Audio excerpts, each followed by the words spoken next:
po siya, si tilapia. Oh, cute. Di ka na, ito ah. Ito. Ito ah.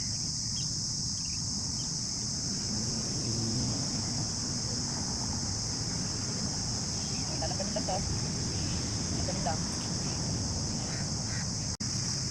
Kain ka na. Uminom lang siya ng tubig po. Ayaw niya pong kainin yung wet food. Wala namang ibang pagkain dito.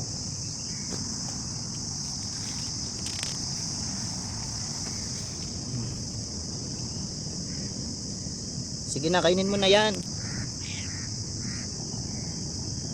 Si tilapia.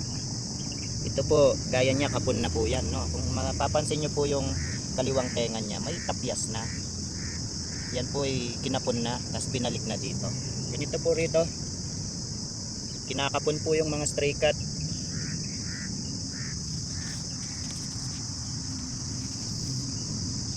Mangamot na siya. Minom lang po siya. Yan po yung food niya, oh. Hindi niya pinapansin, oh. Hindi niya po pansin, oh.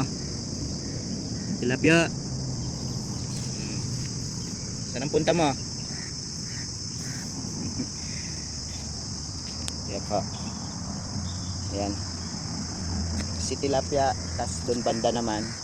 Doon sa gawi, doon sa malayo, si Mama Kat Patrina. Yan po si tilapia, yung kapatid niya. Hiwalay pala sila. Dito siya, teritoryo na to. Kung pupunta pa ako doon sa gawi doon, tingin ko marami pang pusa doon. Hindi pa ako nagagawi doon eh. Dito muna, kasi ito lang muna ang area na kaya ko pansamantala, pati yung iba kong nadadaanan na pusa. Tilapia, bye bye. Alis na ako, kainin mo yun ha. Mamaya pag nagutom ka, nilanggam na oh. Oh, nilalanggam na oh. Nilalanggam na tilapia oh.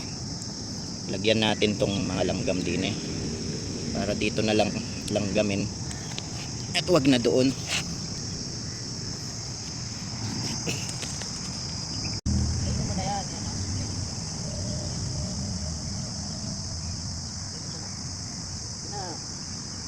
Sarap yun. Sige na. Sige na. Busog po siguro. Siguro po busog siya.